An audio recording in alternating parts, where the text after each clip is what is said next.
રાંદેડાનો યુવક તેની પત્ની અને બાળકોથી અલગ વડોદરા શહેરના તરસાલી બ્રિજ નીચે રહેતો હતો. દરમિયાન ત્યાં બ્રિજ નીચે રહેતી મહિલાના આ યુવક સાથે પ્રેમ સંબંધ હોવાની તેના પુત્રને આશંકા હતી, જેથી રોષે ભરાયેલા પુત્રએ આ યુવકના માથામાં પથ્થરથી હુમલો કર્યો બાદ ગળું દબાવી તેને મોતને ઘાટ ઉતારી દીધો હતો.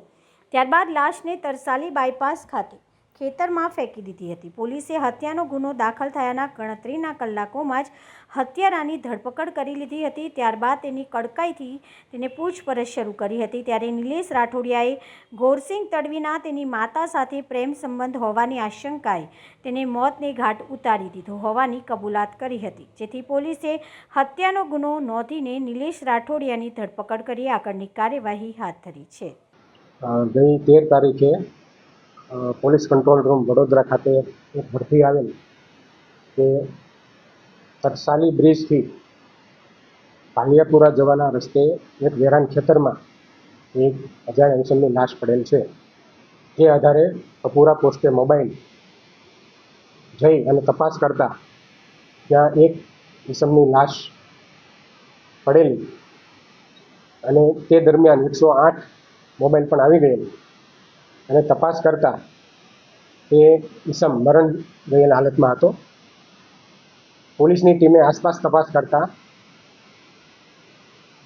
તેમની ઓળખ કોઈ રીતે મળી શકેલ નહીં, જેથી કપૂરાઈ પોસ્ટે અકસ્માત મોત નંબર 37/2025 દાખલ કરી અને પોલીસે તપાસ શરૂ કરેલ. પોલીસે આસપાસના ગામોના ગ્રામજનો છે તેમના નિવેદનો નોંધેલ, કન્સ્ટ્રક્શન સાઇટો છે ત્યાં તપાસ કરેલ, ભંગારના વેપારીઓ છે તેમની પણ પૂછપરછ કરેલ, વાહન ચાલકો છે તેમની પૂછપરછ કરેલ. તેમ છતાં પણ કોઈ ફળદાયક હકીકત મળેલ નહીં, જેથી મરણ જનાર છે તેમની લાશના ફિંગરપ્રિન્ટ લેવડાવી અને FSL ખાતે મોકલી આપવામાં આવેલ. તેના આધારે જે અજાણ્યો ઈસમ છે તેની ઓળખ થયેલ તે દિનેશભાઈ ઉર્ફે ગોરસિંગભાઈ જોખનાભાઈ તડવી રહેવાસી તરસાલી બ્રિજ નીચે હોવાનું જણાઈ આવ્યું અને તેમનું મૂળ વતન દાહોદ જિલ્લો હતો.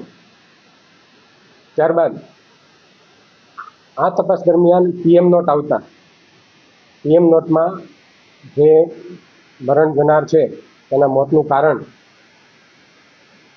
ગળું દબાવવાથી થયેલ હોવાનું જણાઈ આવતા કપૂરાઈ પોલીસ સ્ટેશન ખાતે ખૂનનો ગુનો નોંધવામાં આવેલો.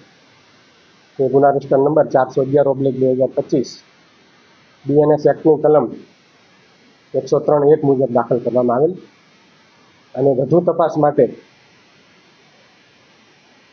DCP ઝોન 3 અભિષેક ગુપ્તા સાહેબ તેમની LCB ટીમ તથા કપૂરાઈ PI અને તેમની ટીમ